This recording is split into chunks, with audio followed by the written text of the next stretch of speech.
友達からパソコンめっちゃできると思われる方法。まず友達の Windows を借ります。Windows ボタンを押してください。そして CMD と入力してください。そしてエンターを押してください。そしてカラースペース2を押してください。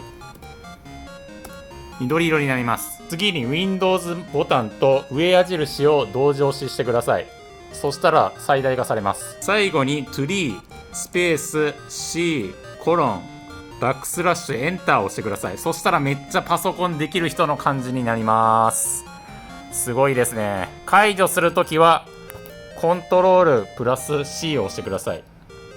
これで終わります。